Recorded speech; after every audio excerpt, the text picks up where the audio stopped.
Seamless as ever. Seamless. This is the Poppenton School History and Politics podcast. I'm Callum Braidwood-Smith, and this week we're joined by Mr. Hughes, as ever, looking very smart and dapper. Hello. Yeah, gents, what are you doing? We've got two headmasters on the show today. You're dressing up for them. Come on, boys. Let me down. This is what happens when you make a decision and then don't communicate it. And now, a quick message from our sponsor.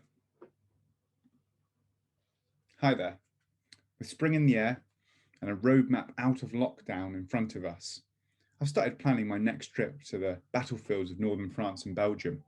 And what better companion than visiting the Normandy invasion beaches and battlefields by Gareth Hughes. It's even got research that goes beyond Wikipedia.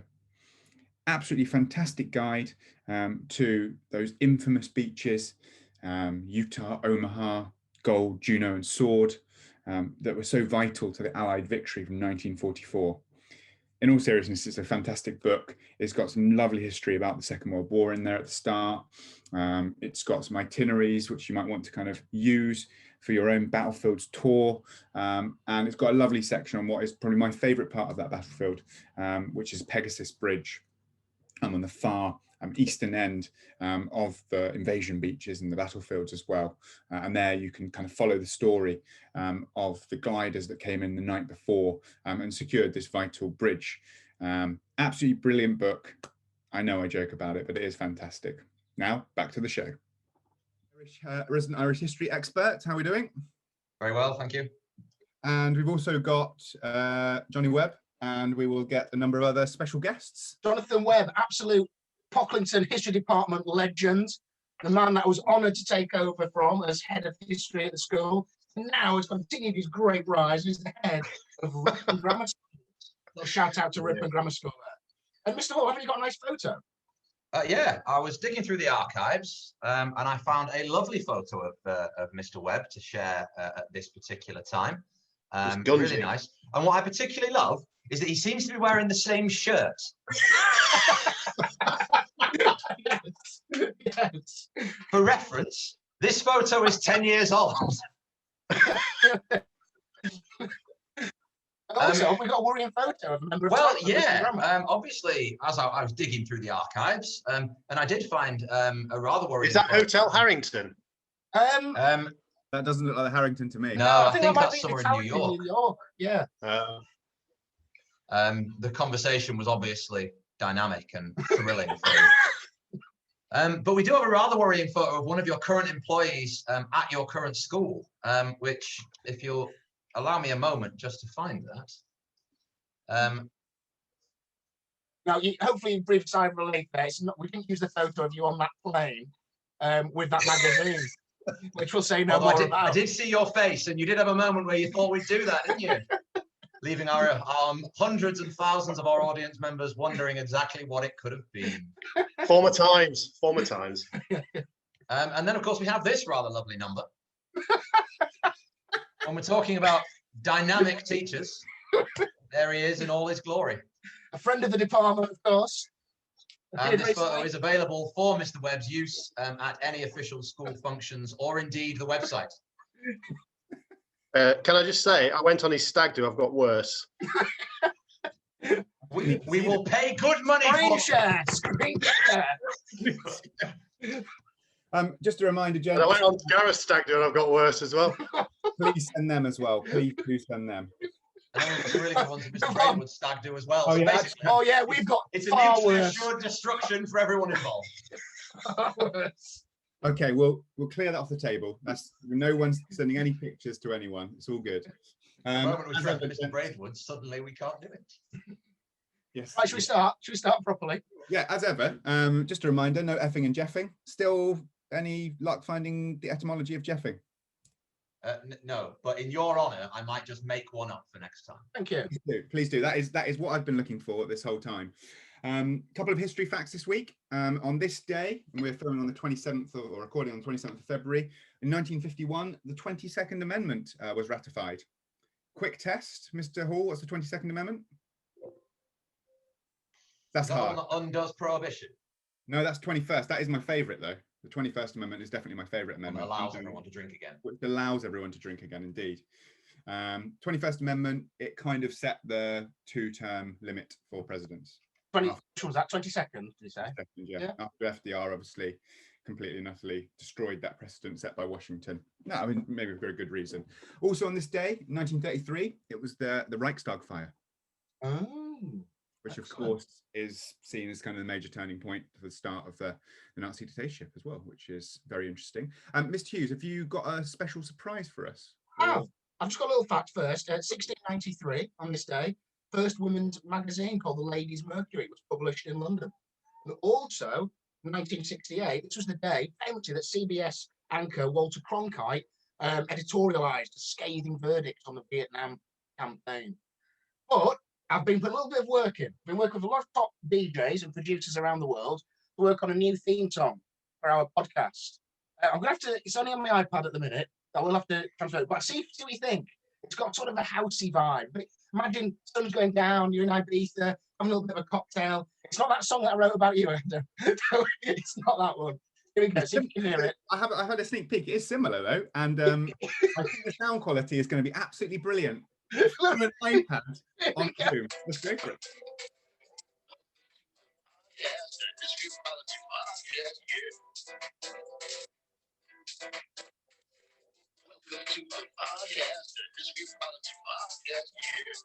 And it goes on like that for about 10 minutes. What do you think? Mr. Webb, do you miss the professionalism of this department? No. Oh, right. On we go. No further questions. Do we have any listener feedback this week? I haven't had any kind of questions or feedback sent in. Mr. Hughes, do you have any? I have, yeah, my daughter again. Eldest daughter, sorry. Obviously, not youngest, that would be difficult. She's said that I said it wrong again last week. What I should have said, so when you like and subscribe, I'm supposed to say, smash that subscribe button and hit the post notification, guys. Hit the post notification, guys. Post notification, guys. And apparently that's what should be said. To the thesaurus. Yeah.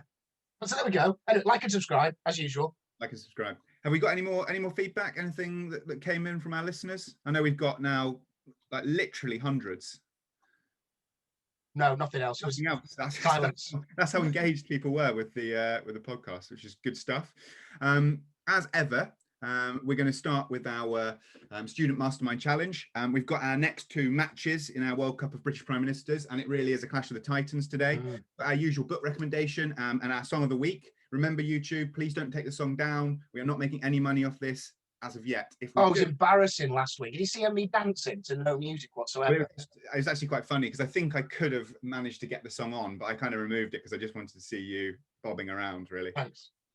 Without further ado, I think we'll invite in our next challenger for the Student Mastermind Challenge. It's a very strange specialist subject this week, as you'll see in just a moment. I've also got a number of other people who I invite in as well. We've got Mr. Seth and we've got Mr. Bennett as well. So we invite them all in. Are they all coming in? All coming in together. Oh, it is a high-powered group today.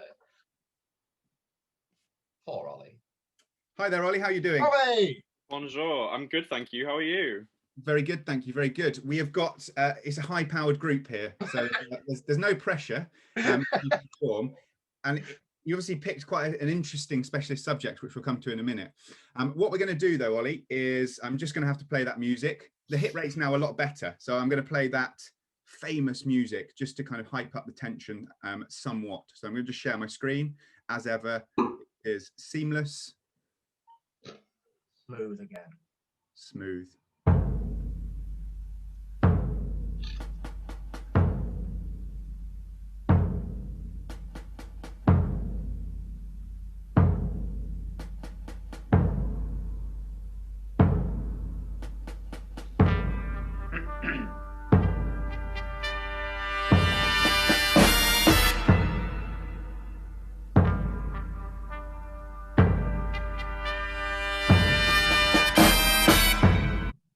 Very good. So just a reminder, our version of Student Mastermind, no time limit, but there'll be 10 specialist subject questions and then 10 general knowledge history questions as well. So without further ado, name? Oliver Spink. Occupation? Student. And yeah, your specialist subject. Please tell us what it is. What? The 2013 horse meat scandal. The 2013 horse meat scandal. Ollie, what has happened in your life that this is a topic that you really wanted to get to grips with? To be quite honest, I just didn't have anything else to do, and I was like, what would be really funny? And I was like, the 2013 horse meat scandal, because it was like it was a victimless crime, but it was a landmark in it was historic. It was a landmark event in British history. Well, so I'd like to hear more about your kind of support of that idea. But without further ado, I hand over to our now famous quizmaster, Mr. Hall. The 2013 horse meat scandal. Question 1. As well as food containing undeclared or improperly declared horse meat, a smaller number of products were also found to contain what other undeclared meat? Pork. Correct. Question 2. The Food Safety Authority of Ireland tested a range of cheap frozen beef burgers and ready meals from supermarkets in November 2012, finding horse DNA in what proportion of beef burger samples? Was it 29%? I will give you that, to be honest. Question 3. 3 factories were identified as the source of contaminated or adulterated beef products: Silvercrest Foods, Dale Pack, and Liffey Meats. 2 of these, Dale Pack and Silvercrest, are subsidiaries of what? One of the largest food processors in Europe. Pass. It's the APB Food Group. Question 4. What were the 2 main reasons that trace levels of DNA from the wrong species were found in beef? We're looking for 2 answers here, please. One was they were undeclared on the. Oh, I didn't pass that one. Sorry. Okay. It was contamination through failure to properly clean production lines, and attempt to bulk out with a sort of value meat that led to protein additives in the substances. Question 5. Further testing by the UK's FSA found that what so-called beef products made for Tesco and Aldi by Comegel were up to 100% horse. Was it like beef burgers? That's what they were called on the. It wasn't. No, it was frozen lasagna and spaghetti bolognese. Question 6. Investigations into Comegel, who were implicated in the Tesco and Aldi horse meat scandal, found links to a Dutch fraudster, Jan Fazen, who had previously been convicted for passing horse off as beef. He ran a company called DRAP. What is particularly interesting about this name? The company's name is horse in Romanian, or not Romanian, the language of. I mean, I've even said his nationality in the question. I mean, but yes, we'll give you that. Yes, it's horse spelt backwards. The man had a sense of humor. Question 7. There was a concern that the horse meat posed a small health risk to the public, as horses are routinely treated with an anti-inflammatory drug called phenylbutazone. Why is this banned from the human food chain? I don't know why it's banned. I knew what it was called. That was what I was relying on to come up, but I don't know why it was banned. I mean, the simple answer is it's not designed for humans, but it causes life-threatening diseases such as aplastic anemia and bone marrow failure. Question 8. As a result of Horsegate, UK supermarkets attempted to win back the trust of consumers by buying more British meat to be used in products like ready meals. What logo shows that the food has been 100% produced in the UK? Is it a British flag? It's not. It's the red tractor. Question 9. David Heath was the Minister for Environment, Food and Rural Affairs at the time of the scandal. Which political party was he from? Labour. Incorrect. It was the Liberal Democrats. Question 10. What was the name of the review commissioned by the UK government 6 months after the horse meat scandal broke to look into the integrity and assurance of food supply networks and that suggested new measures to tackle food fraud? Pass. Sorry. It was the Elliott Review. Still think that topic's funny, Ollie? To be honest, yeah, it really is. I thought, Ollie, it was a clever strategy there to try and choose something quite niche as well. I thought it showed initiative, definitely. And it reminded me a little bit of something we've studied in lower sixth as well, with TR and the Pure Food and Drug Act and the Meat Adulteration Act at the start of the 20th century as well. And it's interesting how it's still a problem, food fraud and issues, even in the food chain today, and particularly with the complexity of the supply chains that exist. So I did try to bring it round in some way to something we have studied and that is historical. One of my favourite topics, that was, yeah. The Pure Food and Drug Act. Well, not specifically that, but, you know, TR's reign You have over some it. weird interests, Ollie. Another book recommendation just early on, Upton Sinclair's The Jungle, which brought attention to the horrible conditions of the meatpacking industry in Chicago at the time. He didn't mean to do that. He was kind of trying to create a socialist work to change the minds of American people, but it famously hit them in the stomachs more than the hearts. And it obviously made TR change his legislative program. Very good. Okay, so now you have 10 general knowledge history questions. They are pretty tricky, as always. They have caught people out in the past. Without further ado, over to you, Mr. Hall. Question 1. Also known as the Lady of the Mercians, who was Anglo-Saxon ruler King Alfred the Great's eldest daughter? Pass. Mr. Braden, I'm going to have to turn to you for the correct pronunciation of this name, I'm afraid. Ethelfled. There we go. Question 2. What was the early career of Jiang Qing, Mao's infamous third wife, who played an instrumental part in the Cultural Revolution and had considerable influence until the fall of the Gang of Four? Her early career. She was an actress. She was, correct. Question 3. Which memorial to the missing of the First World War was unveiled in Ypres in July 1927 by Lord Plumer? Pass. I've been as well. It was the Menin Gate. Question 4. In what year did the following take place? The actor James Dean died in a car accident, Anthony Eden became the UK Prime Minister, and Eisenhower gave the first televised presidential news conference. I'm just going to guess Eisenhower first, then the second one that you said second, and then the first one that you said third. And the question was, in what year did these three things take place? Oh, in what? Oh, I thought you said in which order. What question are you answering? I'm very sorry. Does that count as an incorrect answer? I'll Sorry, say it's not like there's two headmasters both sitting here watching your progress here, Ollie. You carry on. I didn't know that there was going to be such an audience. Maybe that's what's making me slip up. Have a go. Have a go. The year, yeah. Ollie? Oh, I really don't know, and I'm going to make such a stupid guess. Eisenhower. I really don't know. It's in the 20th century. Oh yeah, 19. Good start. 52. Very close, 1955. What is the name, question 5, of the earliest known Mesoamerican civilization which developed in parts of what is now modern-day Mexico? Aztecs? Incorrect, it was the Olmecs. Question 6. At the Battle of Hastings, the most fearsome Anglo-Saxon warriors were King Harold's housecarls, his private army of highly trained professional fighters and bodyguards. What was their favoured weapon? The bow. It was not, it was a battle axe. Question 7. In the lead up to the 1964 general election, Labour leader Harold Wilson supposedly coined the phrase that a week is a long time in what? Seconds. Incorrect. The answer is politics. Question 8. The French revolutionary leader, the Marquis de Lafayette, was famous for his involvement in what other major historical event? The American War of Independence. Correct. Question 9. What was the so-called phony war?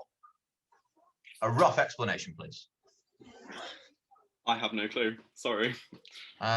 Okay, it was the opening phase of the Second World War, during which war had been declared, but there was only very limited military land operations on the Western Front.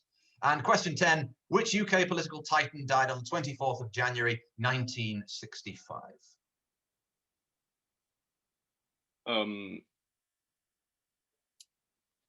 Churchill. Correct. Oh.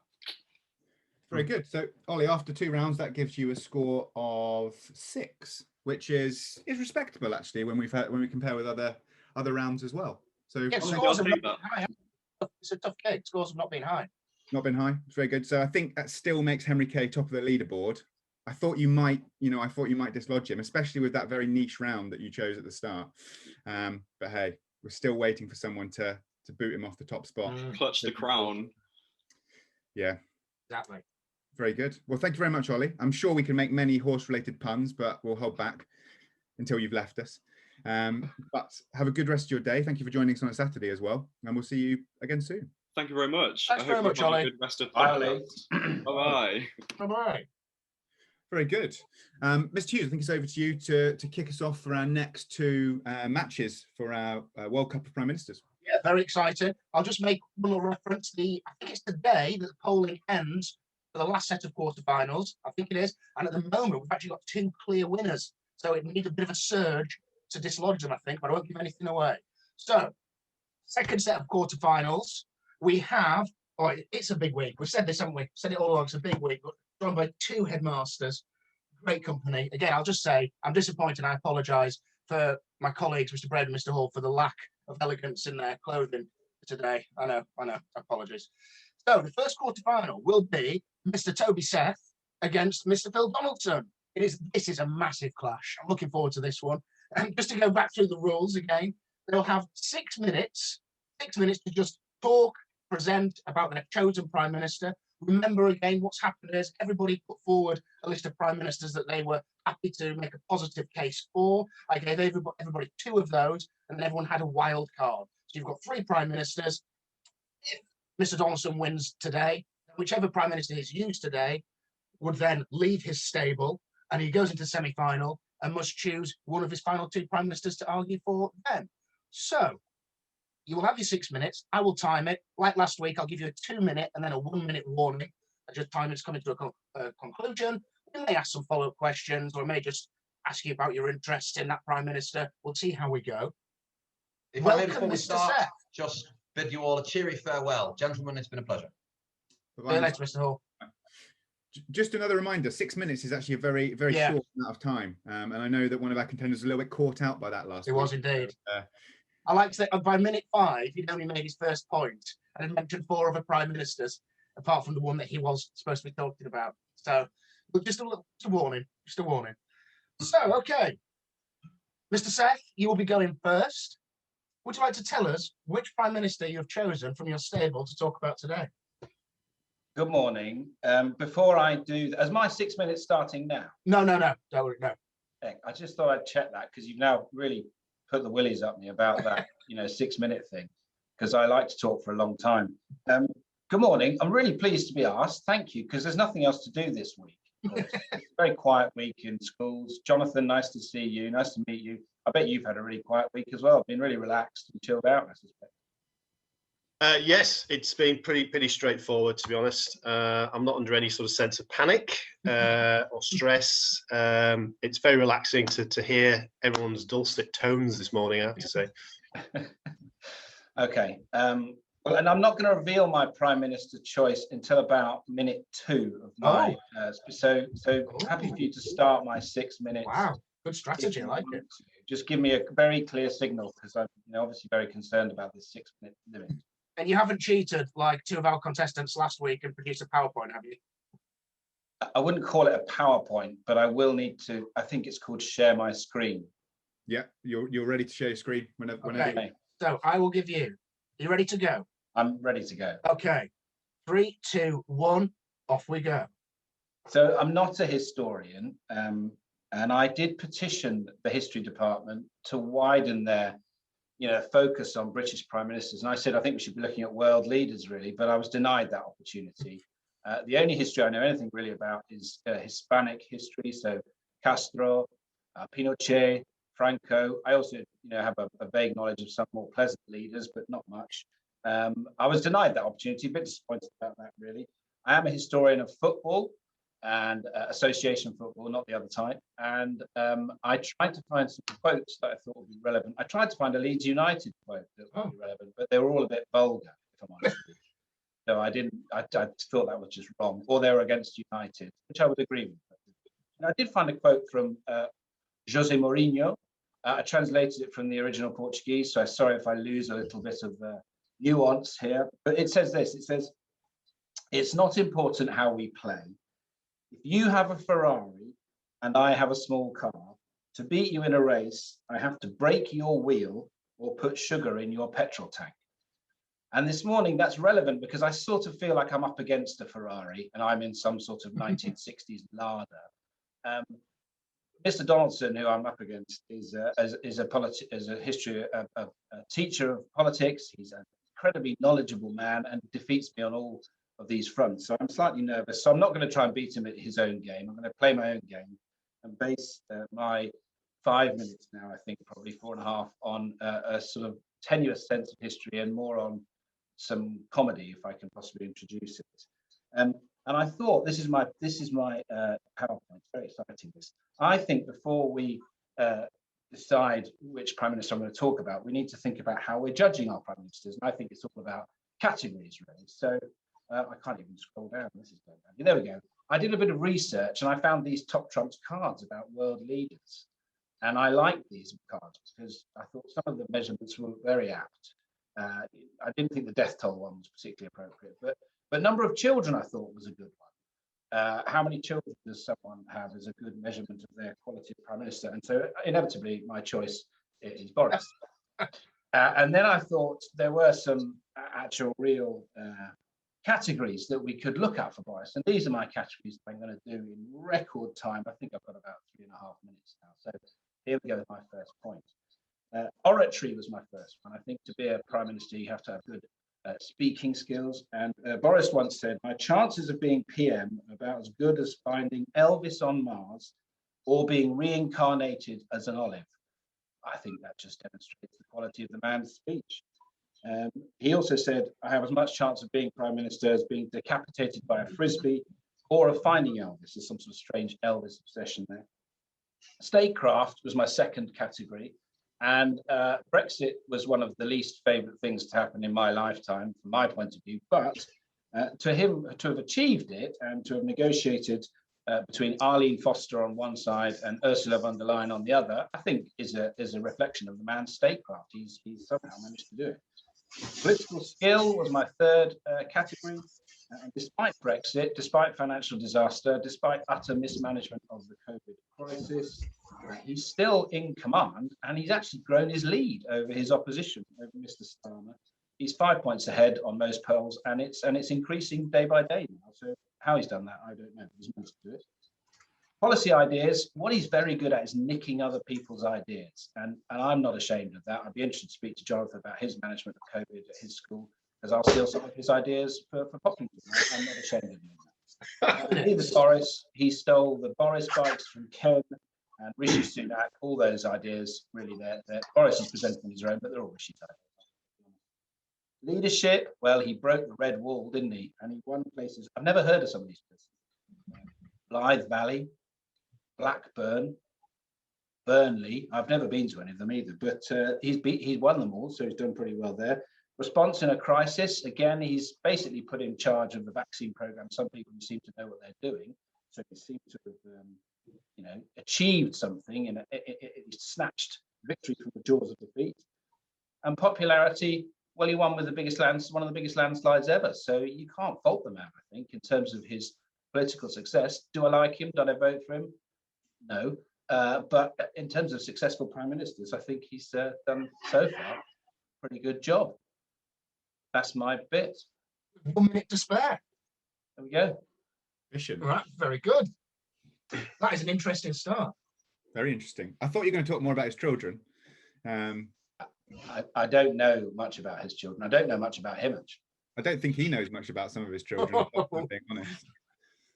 I think a fascinating choice. He's a very interesting character, isn't he? And I picking on that kind of his oratorical skill as well. I remember reading a book that he wrote years ago called The Dream of Rome, because he's a classical scholar. He loves his ancient Greek and his Latin. And I found it like an excellent book. And it's quite interesting there how he presents Rome, if I remember rightly. It's kind of, he has a kind of proto-European EU in there, and he's not anti that at the time. It's interesting to see his views change over time. Mr. Hughes, anything from you? Yeah, I mean, I've seen, there's the construct of Boris. I mean, I've even seen that live. I took some students to, this is going back about 10 years ago, and he was one of the speakers that we saw. And it was a construct. He stood off the side of the stage, and you could see him to the side of the stage. And 1 minute before, he did all, changed how he was stood. He did this with his hair. And it was like watching an actor just get into part and then come on stage. He was fantastic. He had 2,000 students laughing along with him. He was just on the edge of it all the time. He was really, really good. But I read something this week that said, is he potentially one of the most resilient politicians of modern time? I thought, that got me thinking, perhaps that is an interesting way to look at Boris.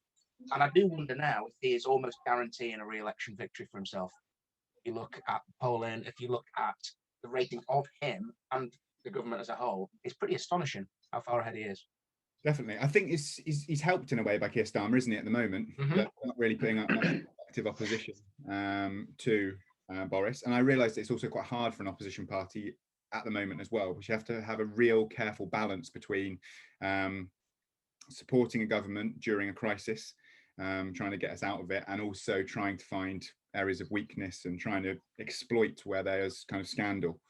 Probably could do better, let's be honest, but he is helped by that. Be interesting to see what happens over the next couple of years. Definitely. Yeah, it's like being in opposition at a time of war, I suppose. It's very difficult to get that tone right. Definitely. Right, well, Boris Johnson has been put forward. And now over to Mr. Donaldson. Hello, Mr. Donaldson. Good morning to you all. Nice to see you. Like your cardigan, sort of jumper zip up. Lovely. Very nice. Faint praise indeed from the head of history. So who are you going to speak about today, or are you going to keep it as a secret? No, I think I'll go straight in. I mean, my three prime ministers of choice, it's a difficult one to think about who you went with first, because I've got one who may potentially be quite difficult to argue with a great prime minister. I did spend most of the week thinking I would lead with them, but I decided not to. I thought I'll try and knock the headmaster out first of all with a heavy. I'm even more nervous now. I went with the other. I went with the let's get the bad one out the way first and see if I can somehow scrape through. Well, we shall see. I can talk a case for the third one if you like, but it's more difficult. So I've gone for one of the heavyweights of our of history, and my man is James Harold Wilson. Nice, excellent choice. Okay, would you like me to start? Yes. Okay, 3, 2, 1, off you go. Right. Well, James Harold Wilson, for those who don't know, was Prime Minister from 1964 to 1970, and again from 1974 to 1976. So it's unusual in being one of the few people to actually hold 2 non-consecutive periods of office. And in fact, in that time, he fought 5 general elections and he won 4 of them, a record that nobody else has matched. That in itself has put him in the league. But actually, as a far more important point, I could just stop by simply saying he's a Yorkshireman. And that could be quite sufficient to warrant him as being the greatest prime minister of all time. As a man, he was born in 1916. So if you exclude Alec Douglas Hume, who Will is almost a caretaker prime minister for a year in 1963-64, he's the first of our prime ministers born in the 20th century. All the ones before were essentially Victorians. And it's the modernising element, which is what I want to talk about in my sort of 5 or 6 minutes today. He got a double first from Oxford. Went in the civil service in the war. He didn't see service as some of his generation did, but he served in the civil service. He then got elected to Parliament at 29, and at the age of 31, he became a cabinet minister, the youngest in 1792, William Pitt the Younger. So at 31 years old to be in the cabinet, quite impressive, really, in the government after the war. And that just shows the mark of the man intellectually. An intellectual thing is very important. But the key thing is, the reason why he's an important prime minister and why he's key to us is the reforms that took place under his watch through the late 60s and in the 70s, most essentially in the late 60s. We had social reforms, we had educational reforms from nursery schools to universities. We saw health reforms regarding prescription charges, access to health. He presided over more house bills than any other prime minister before or since. We had gender equality, we had some price controls and adjustments in the pricing mechanism, increased pensions, disabled provision, the fact that you have to put in disabled facilities, that came under his watch, and child poverty as well. I mean, quite ridiculous. He's thought of as his modernizer. He talked a great deal about his famous speech in Scarborough in 1963, before he was actually prime minister. It was the one they show on television. That the future of Britain will be forged in the white heat of the technological revolution. He clearly saw that Britain, who, as a consequence of World War II, and I'm sure those who have studied the war in your history lessons will understand, we won the war, but it was a very long battle to fight our way back. Those countries that regenerated, your Germanys and Japans, almost started with a blank slate, and I was the hangover from the Victorian era. And you still see that even in our railways, for example, now. So he saw the importance of that, and that's clearly important. Many of the reforms were not actually reforms he put forward, but his government were willing to support, and thus effectively he gets some credit for, because obviously governments, as you know, can block any private member's bill of an MP. I mean, liberalisation, the sort of things, I mean, just to give you, the list of actions that occurred: the abolition of the death penalty for murder, the Sexual Offences Act legalising homosexuality, the Abortion Act, the Theatres Act, censorship in theatres, race relations, the ability to get a divorce without there being blame. The Equal Pay Act. He created the Open University. He created 30 polytechnics providing degree-level courses in practical subjects, non-academic subjects. Student numbers doubled from 5% of the population to 10%. He increased the number of young children allowed free school milk to 200,000. There used to be a charge for milk, he made it free. Then in 1970, made it even freer, which of course Margaret Thatcher then reversed, famously the milk snatcher under Edward Heath. And the more controversial one, perhaps comprehensive education, but many do see that, again, as a great one of his successes. For people like me who went to a grammar school, I'm not as big a fan of that, but clearly the equalisation of education is important. So his main thing, though, got 2 minutes ago, he had a very difficult time in his own party. He had rivals. He had Callaghan. He had Dennis Healey. He had people like Roy Jenkins, all potential challengers, and he kept the party together. He had pro-Europeans, anti-Europeans, pro-nationalisation, anti-nationalisation, different economic policies. That's it. And he managed to keep them all together in a government where, in fact, in one occasion, a majority of 4, another occasion, a majority of 0, and a third occasion, a majority of 6. So he had to balance competing forces. He had cabinet meetings that went on all day. He really did have cabinet government, not the sofa government of Blair or the bilaterals of Margaret Thatcher or the Dominic Cummings government of Boris Johnson. We don't have that in Harold Wilson. We have a genuine leader of a government, making the world we live in now. And he was also the first television prime minister, a master. He's always pictured with his Mac and his pipe. Well, what many people don't realise is it was a myth. The pipe was a prop. Wilson smoked cigars. He realised on television with a pipe, if he was asked an awkward question, he'd get his pipe out, light it, puff on it, gave him time to think. He drank pints of beer because that's what Yorkshiremen did. No, Harold Wilson was a whiskey drinker. So you talk about Boris ruffling his hair and the blustering Boris, the sort of bumptious fool that we all like. Well, Wilson was the first prime minister. He understood from the likes of people like Jack Kennedy the importance of television to get you forward. So he gave us the modern world. He was the first prime minister. He also brought in advisors. We saw that again with Dominic Cummings as maybe the failure of that, but he showed us the benefit of having professional advisors in his government. I mean, that's 6 minutes. I could do 60. And that's up. Time up. Thank you very much, Mr. Donaldson.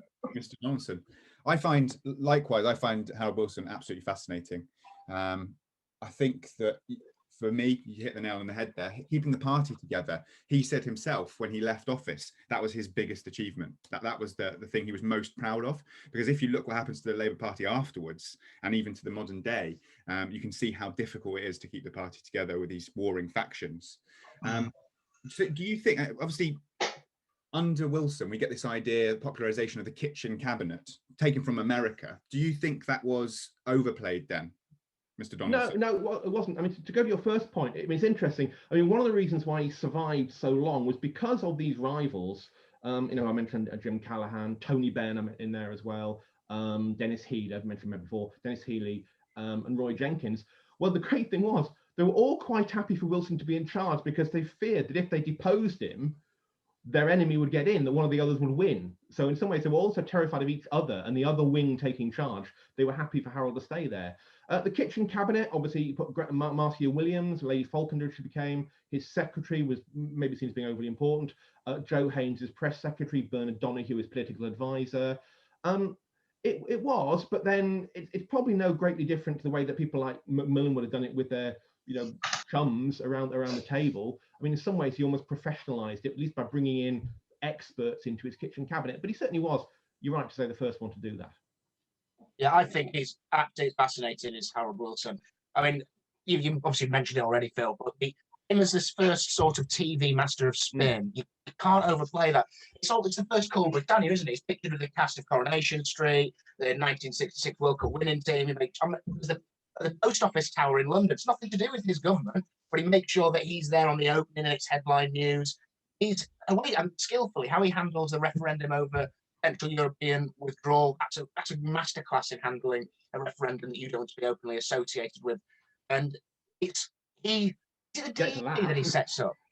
Dick Brown and the DEA that he sets up, I think, in order to but be again, over a rival. again, I mean, George Brown was a political rival, but George Brown's main problem was a slight tendency to like a drink or two.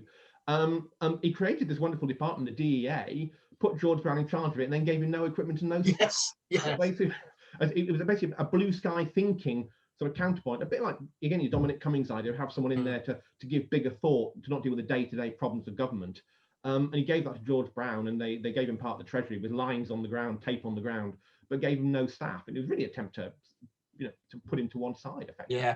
And I would say, I know we've mentioned Andrew Marr's new series, whether it was last episode, I can't remember the episode before, but I think that's probably, for me, the best episode of his History of Modern Britain, the episode on Harold Wilson. It covers it very, very well, particularly the great section on Roy Jenkins in there as well, which is excellent. I mean, it's phenomenal when you think of the current cabinet.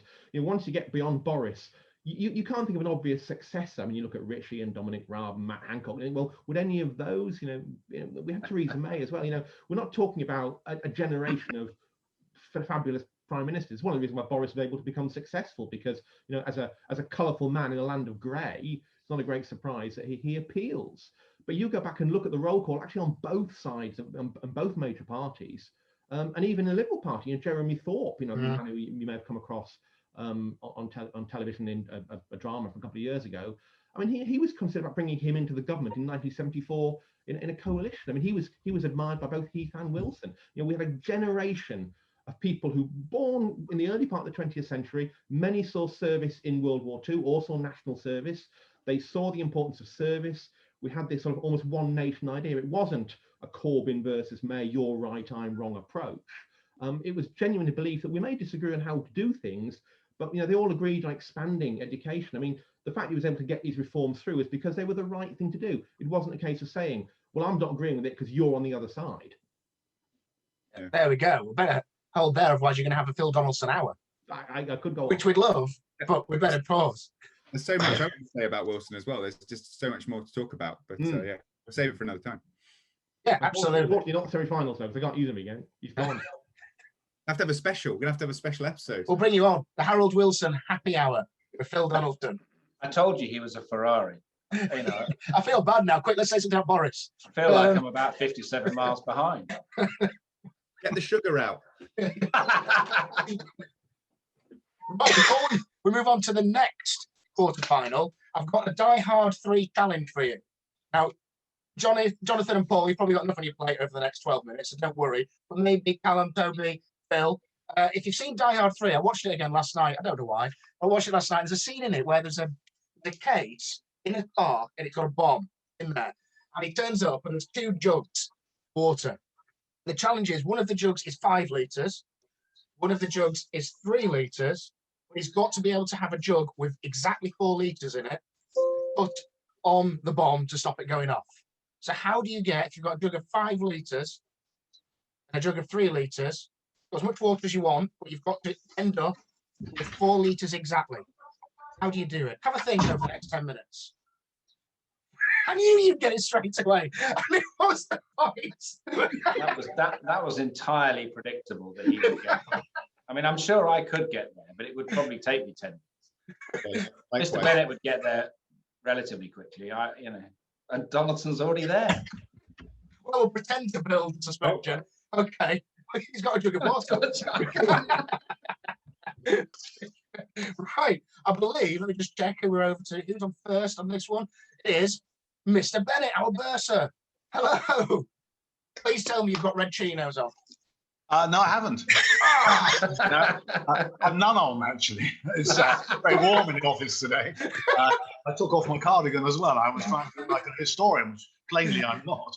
And regrettably, I'm chilling down now. It's good. Well, welcome to the quarterfinal. Well, thank you for inviting me. I can't think of anybody else who could have, well, I can't think of plenty of other people who might have chosen, some of whom know something about history. It's for your entertaining personality, your red chinos, which you've not worn, so that's a bit disappointing. But yeah, welcome. Are you going to tell us who you're going to talk about? I will, yeah. As some of you will know that I have a little bit of interest in some of our old boys and the connections with Pocklington. And I've come across this chap several times in looking at Lord Moran and his support of Churchill, in terms of looking at Lord Halifax as a governor of the school and as Viceroy of India. In fact, Percy Sands used to write poetry to Lord Halifax, say how lovely he was and how hopefully he is going to be dealing with Gandhi in a decent way. And so John Simon's PA, personal secretary, was an old boy, a nephew of Emmeline Pankhurst. And time again, you'd turn up with Halifax or Moran talking about a rather diffident sort of taciturn chap called Clement Attlee. And I became interested in him first when I was at university. And if we sort of, I have a few slides. Nothing to do with university, you might ask. But I was the treasurer of the Reading University Gentlepersons Pipe Smoking Club, Rugpits for short. And we had many pipe smoking heroes. And this, oh, where is he? Is one of them. Bless him. Excellent. What a chap he is. Would you like me to start? Would you like me to start? I was hoping to slip in a few things before we got to that point. Okay, no, go. No, don't. So there you are. Honest, beautiful, beautifully stanced pipe holding there. That's what we admired in the Gentlepersons Pipe Smoking Club. Yeah, should we 3, 2, 1, off we go. Right. This chap lived from the Victorian era through to Diana, Queen Elizabeth, so to speak. He, in 1951, was at the Labour, as Prime Minister, at the Labour Party conference, seeing Labour Party as a crusading body. And it even introduced Jerusalem as their anthem for that conference. And I suppose, thinking about the lines of Jerusalem, this chap was forged at the Imperial Service College here at Haileybury. He was annealed at Oxford in his time as a barrister. He was honed in the East End just before the First World War, and then again as an officer in the South Lancashire Regiment in the Tank Corps, in Gallipoli, Mesopotamia, Passchendaele. And his social conscience, you might say, was awoken at this time. From being a Christian, he became slightly agnostic, but he never became a tub-thumping socialist. He was polished, really, as the mayor of Stepney. He was co-opted after the First World War, and then became an MP, served as PS to Ramsay MacDonald, subsequently became a cabinet member as Undersecretary of War, Minister Undersecretary for War in the first administration, and secondly, Chancellor of the Duchy of Lancaster, and then Postmaster General. 1935, a little bit of infighting because of the disastrous previous election for the Labour Party, and to keep Herbert Morrison out,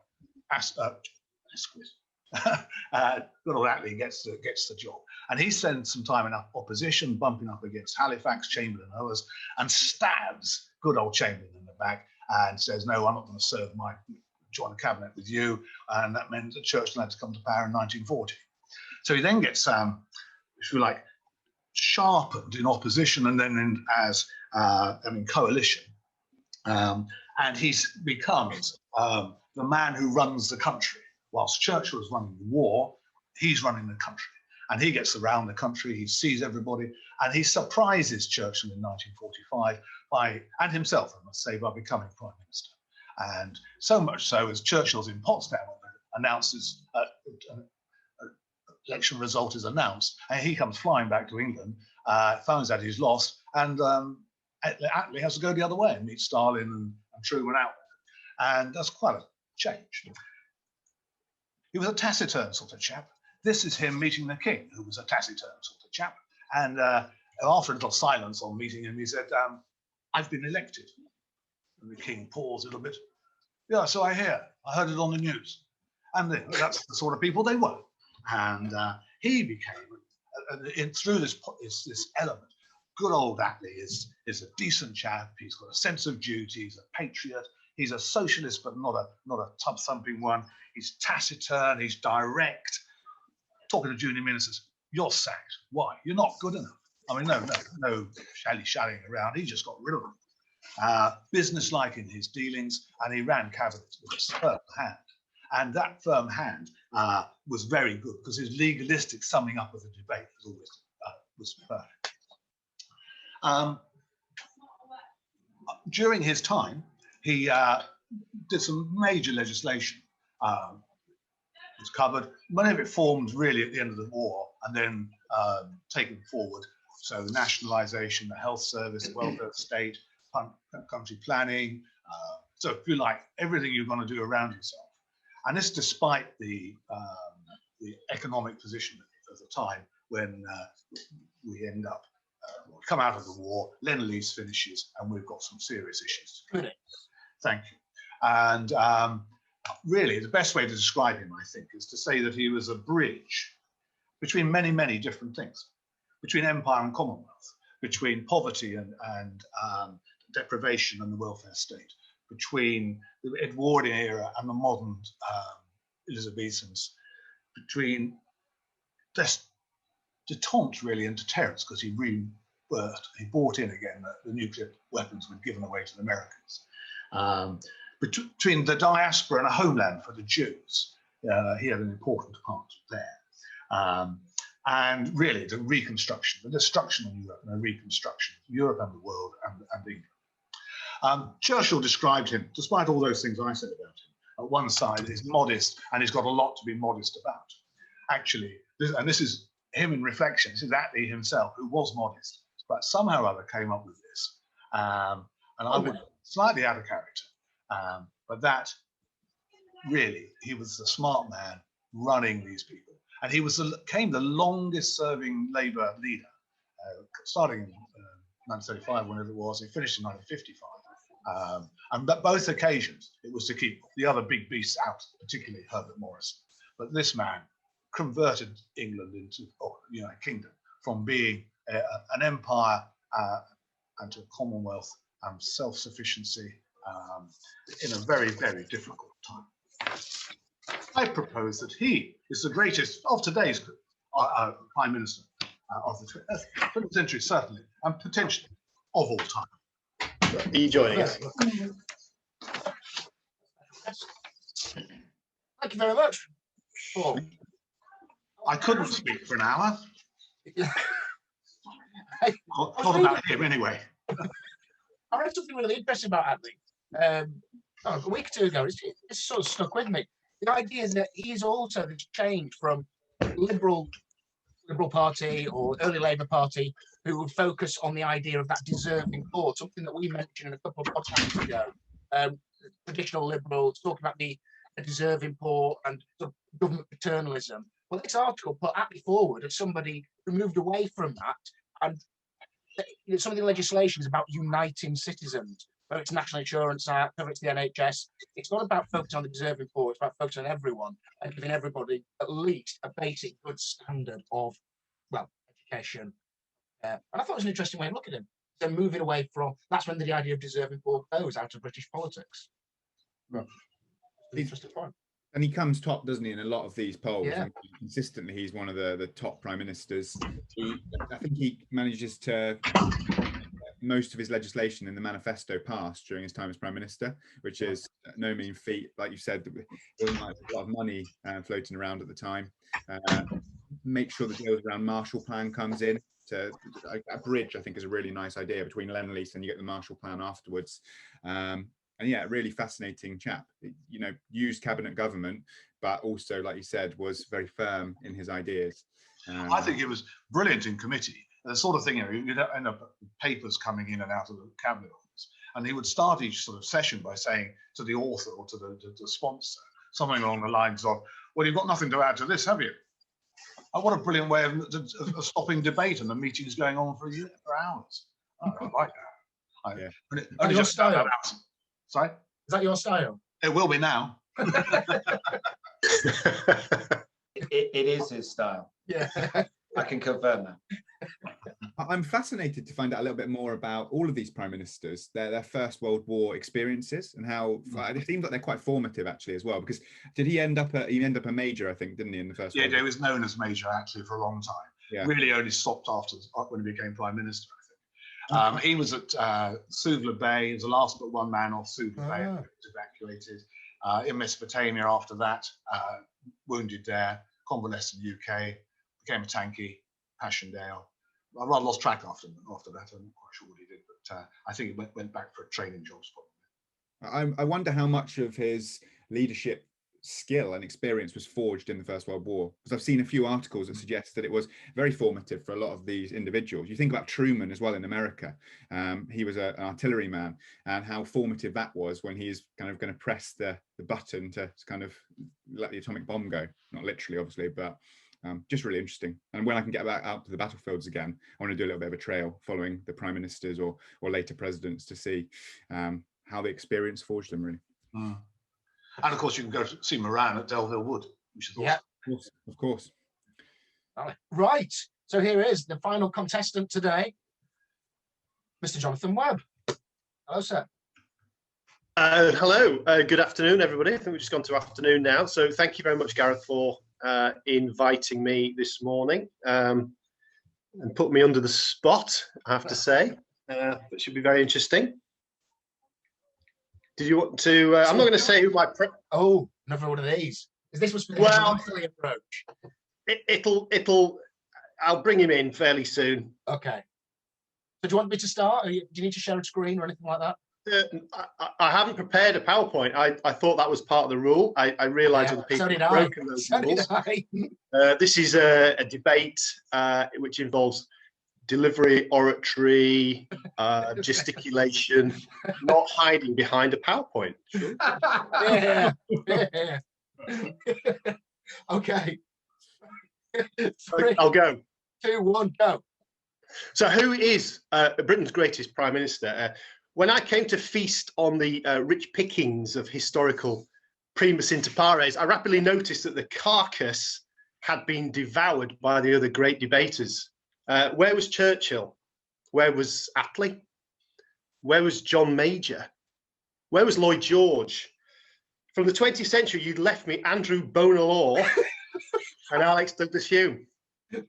So my eyes actually turned to the 19th century, and still nestled there amongst the blood and the guts of the corpse was Charles Grey, 2nd Earl Grey, Prime Minister 1830 to 34. Ha ha! I smiled inwardly to myself. They had left me the greatest of them all. So greatest, now I embarked on some philosophical exploration here. How do we define great? In ethics, value statements that X is better than Y cannot be proven. Neither logical nor synthetic, in fact, philosophically worthless. But putting that aside for one moment, because obviously that would render this entire debate worthless and of course pointless. Ask yourself, how can you actually compare the lives of political leaders that work in different contexts, different centuries, different teams in support with different expectations and indeed different political constructs? So no, Earl Grey never had a Gordon Brown to support him like Tony Blair did. Where would Boris be without Gavin Williamson? A shadow of himself.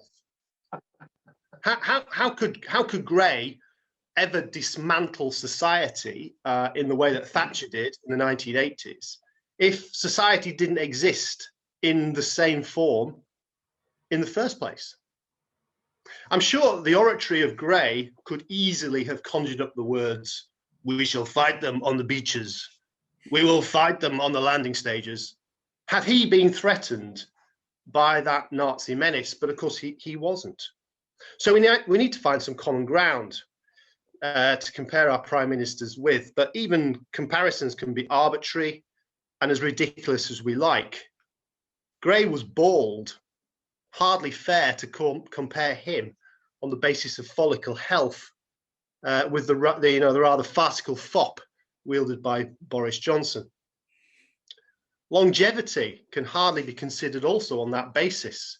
Walpole wins hands down, but we can hardly blame Spencer Perceval for being assassinated. Even Castlereagh's suicide might be actually attributed to the prevailing homophobic attitudes of the time. I've also discounted the theme of sexual probity because we all know that Grey had a sensational affair with Georgiana, the Duchess of Devonshire, a.k.a. Keira Knightley, of course, and fathered a child, a daughter. But let's face it, in the 1830s, it was practically expected that gentlemen of aristocratic background would take a mistress. How much more shameful David Lloyd George having an affair with his secretary throughout his entire premiership. And let's not talk about John Major and Edwina Curry. Boris, of course, has appeared on numerous occasions this morning, but of course he's got numerous children by numerous ladies. We don't even know who they are. But I would go back to Toby's point about which Prime Minister has fathered the most children. Grey. 16. 16. 16. Wow. 16 by his wife, Mary Ponsonby. Fantastic. 2 minutes. So with a heavy sigh, with 2 minutes to go, I decided the best way was to look at some timeless themes. Inventiveness. What did Attlee invent? Baldwin, that timeless mediocrity, created nothing. Thatcher, thrift. Even Gladstone, his night wanderings, nothing but fallen women. Aside from those 16 children, Grey took bergamot oil and tea leaves and made that wonderful brew, Earl Grey tea. A cultural legacy without parallel. Churchill Insurance, Thatcher's cider, nothing to do with that. Courage. Yes, Churchill faced courage. But Earl Grey consistently faced down opposition from the Protestant establishment to emancipate the Catholics. And of course, as Prime Minister, he also emancipated that Catholic population. Democratic progressivism, surely a visionary. He is absolutely timeless. Because, of course, he ushered in the Great Reform Act, the very foundation of modern democracy. Grey was the pioneer, the torchbearer, the grand designer. Gladstone, Disraeli, Asquith, Lloyd George stand on the shoulder of this giant. And finally, of course, his crowning achievement, as I speak to Pocklington School, lies in his search for equality. This is the man that abolished slavery in the British Empire. Surely his greatest achievement. His premiership was tragically cut short in 1834, but in spite of that, 4 whirlwind years advanced the rights of thousands of Catholics, millions of Democrats, and countless numbers of born and yet to be born slaves, all while raising a family of 16 children. I end my case. Very good. Enjoyed that. Good presentation. Wow. Was I under 6 minutes? You went 2 seconds over, so it's okay. Get penalised for that. Delete the punchline, Yeah. It's strike from the record. Wow. Okay. I don't know an awful lot about Grey apart from reform. Neither do I. Why did his premiership end so quickly? I suppose short. If he was so successful. Yeah, I mean, I did do the Whig reforms at university as my 3rd year, so I can't remember any of it from that. But I think he had a massive argument about the appropriation of church funds in Ireland. Oh, he wanted to take money from the Protestant churches in Ireland and hand it to the poor Catholics. I mean, obviously, Grey was himself a church, Church of England, but that was the mark of the man, really. His desire to push forward equality, democracy, and equal rights. Peerless. Yeah. What I am amazed at as well, we somehow managed, I think, to have 4 separate references in the podcast so far to Spencer Perceval. How have we managed that? Spencer Perceval, sort of the mascot of our podcast. Maybe that's what we should call it. The Spencer Perceval podcast. Yeah. Oh, there's an idea. As nobody's chosen Spencer Perceval as their Prime Minister. Surprisingly, they haven't. No. I did think of it. I'll just explain the point that Johnny said at the beginning that we'd left you with slim pickings because you didn't reply for about 2 weeks. I didn't know if you were taking part or not. Well, like Toby, we're busy people. We don't have time. Yeah. I'm slightly worried because my other 2 choices are significantly weaker, and one of those is sort of diametrically opposed politically to Earl Grey. But that's just, the chances of me getting through are slim anyway, so it's fine. 16. Strike me as being very strong, actually. Yeah. I mean, I'm nervous that I only managed to mention. I thought we were supposed to talk about one prime minister, but everybody else seems to have talked about 5 different ones, mentioning 6 different names. But you know, that just reflects the quality of the field, I think. No, it's good trying to talk yourself out in the next round. Slip Mr. Donaldson a 50 quid, no. Callum. Yeah, just absolutely stunned. He had 16 kids and managed to do all of that as well. I've just got one, and she's quite young, she's like 5 months old. But yeah, I take my hat off to Earl Grey there. Well done. But just 15 more to go then. Just 15. Oh, no, please no. It's lovely. She's brilliant, but no, not 16. Oh, what we'll do again if after this is once we've uploaded the show, we'll put polls on Twitter and vote for who goes through. And also, if you haven't got Twitter, like we said last week, people comment on the YouTube comment section or email them to Braidwood or I, and we'll add up those votes. And we'll wait to see which Titans progress. We had at least 20 votes last week, so brilliant. I was going to ask that question. I don't know what. That's outstanding. Can I vote for Paul, Toby, and Phil? Yeah. Three of them vote for you. You can have the written Twitter feeds, just pushing it out there. Is that what you're going to do? Yeah, I will do. I will do. For all the other historians that have come from Pocklington School, there's millions of them. Yeah, it's remarkable. Right, we're going to Anybody wants a job by it, there's nothing going at the moment. I'm sorry. So we've got usual book recommendation. This week I've gone for a book by Daniel Ziblatt and Stephen Levitsky. It's called How Democracies Die.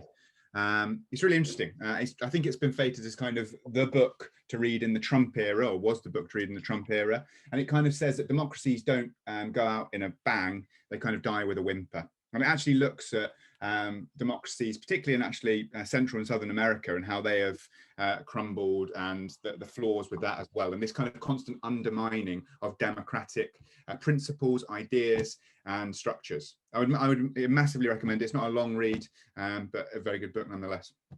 Can I make a book recommendation? Absolutely. Can I share my screen again? Sorry, Jonathan. I know this is bad form. It's fine. But I wanted to recommend 4 books. I know it's a lot, and 2 of them are extremely long, but there we go. Hugh Thomas' Conquest of Mexico is astonishing, not least for the story of how Cortes burned his boats on the beach and then set off in search of Tenochtitlan. The biography of Franco by Paul Preston is equally astonishing. The fact that Franco used to get up every morning and sign about 3,000 death warrants. People generally weren't killed, but he nevertheless signed them. And that level of detail is amazing. And if you want a really good history of Latin America, that Penguin history is brilliant. It's quite short. It's a 300-ish pages. It's really good. And on the right, that Bury My Heart at Wounded Knee. I know I've spoken to Callum about this. It's just a heart-wrenching story. It's a great book. Yeah, it's brilliant, isn't it? The Indian history of America. It's just brilliant. So 4 books, that 2 of which are very, very long, but 2 of which are a bit short, more digestible, perhaps. Thank you very much. Thank you. Definitely good for, I think it's World Book Day next week as well. So it is, yeah. Gareth. Oh, hang on, we've got another chair. Everyone's going for it. If we're going to do book recommendations, got one too. This is a cracking long book. Parts of it are digestible, particularly if you're very, very hungry. And what I like it a bit is the complete contrast between dying up Everest and everybody else disappearing home after about a day, thinking, well, you can't survive that, and something that might happen in Antarctica, and people that wait around for 6 months and go and have a look for you. It's a great read. Yeah, I can vouch for that. I love that book. Again, I like that to my list. I like the First World War links in it as well. Yeah, I do. You're trying to conquer Everest to try and get over and process some of the problems that some things you'd seen in the First World War, and it was a way of getting meaning back in these men's lives as well. And obviously, tragic story. And the Newfoundland Park connection is quite nice. It is, yeah, definitely. Can I make a book recommendation? Please, apparently that's what this is now. I won't recommend any articles from Modern History Review from about circa 2000. No, actually, it's actually a book that that Gareth Hughes gave me a few years ago, actually, called Presidential Difference. Yes. And it's really, really good, actually. Oh, I can't get the angle right. That's wrong. Hang on a sec. There we go. I'm sharing my screen. And it's leadership style from FDR to George Bush. And again, it does sort of similar things to how some of us have approached this, is to sort of look at some sort of themes of leadership style. So if you do want to do this debate again, Gareth, I'm keeping hold of it because I'll probably sort of read from it. It's Fred Greenstein, isn't it? Or is it like yeah, Greenstein, yeah. He's brilliant. I love that book. And he's also done them now for earlier presidents as well. Just fantastic, really. Very different approach to rating and understanding leadership. But yeah, I'd highly recommend that. And each president is only about 6 or 7 pages long, so you can basically mug up and pretend. It's a bit like the Wikipedia article I used from Earl. Gareth, that must be where Gareth learnt it from, because always. Right, is it the final part then? Is it song? Unless Phil has a book recommendation. I don't want to put him on the spot, but he's got a lot behind him. Yeah, pull him off the shelf, Phil. It is. It's one I just finished reading. It's interesting because it's history, but it's a different kind of history in some ways. I don't know if you can see that. Is that visible? Come to my screen. Andrew Chaikin, A Man on the Moon: The Voyages of the Apollo Astronauts. Basically the complete history of the American space program through the 60s into the 70s, mission by mission. I mean, for people who, I'm obviously a politician. I'm much more interested in late 20th century history. I'm not an Earl Grey man or a Spencer Perceval man, nor is anybody, I think, probably. But I mean, it's absolutely fantastic. If you're interested in technology and science and history of the American space race, it's a really, really good book. It's a different kind of history to obviously the politics and country history we've got there. Fantastic. So Andrew Chaikin, A Man on the Moon. On my wish list has just got a lot longer. Yeah. Thank you all. Very helpful.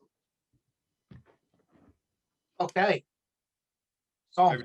Over to you, Mr. Hughes, for the song. song. The hit rate, it's not working as well now, is it, on YouTube? I don't know if you saw last week's episode, but I had a fantastic song choice. Really upbeat number. Yeah, okay, maybe not that fantastic song choice. All you've got is 2 minutes of me just dancing manically with no sound. We'll try again. I think we've had a hit rate of 2 out of 5.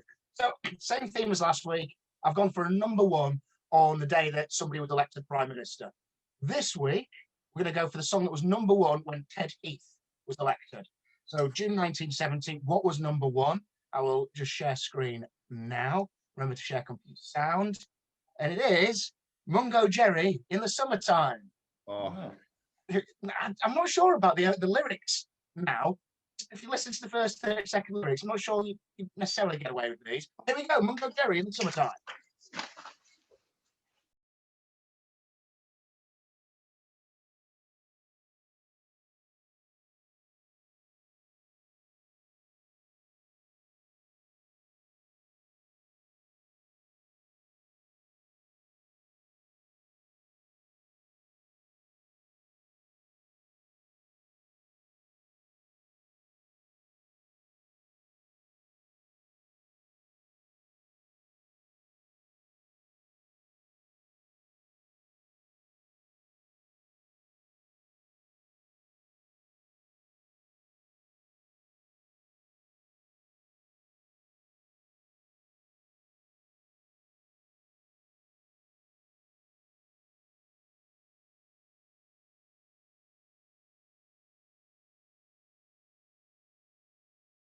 Mungo Jerry, In the Summertime. Number 1 when Ted Heath was elected.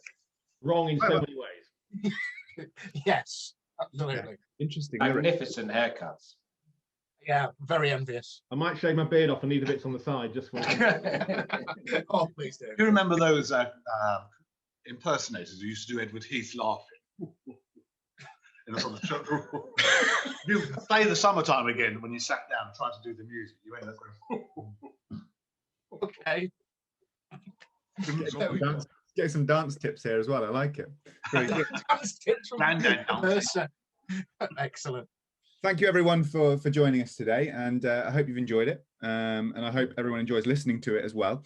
As Mr. Hughes said, we will put up on Twitter the poll again. If you want to get in touch with us directly to let us know who you would like to take through into the semi-final. It promises to be a Titanic semi-final, I have to say, and we'll release more information about that through @HistoryPop Twitter, the next matchups shortly as well. So to end on, Die Hard 3 challenge, Mr. Donaldson. You've got a 5-litre bottle and a 3-litre bottle. How do you get 4 litres of water? Fill the 5-litre bottle from the tap. You pour it into the 3-litre bottle. So you've got 3 litres in the 3 and 2 in the 5. Pour the 3 litres away. Put the 2 into the 3. Refill the 5. Then you pour 1 out the 5 into the 3, leaving 4 in the 5. You are Bruce Willis, sir. Well done. Not something people often say. I'll get me best. Perfect. We have to end on that. Nothing Yeah, more to that's say. it. See you later, everyone. Bye-bye. Thank you. Bye. Bye.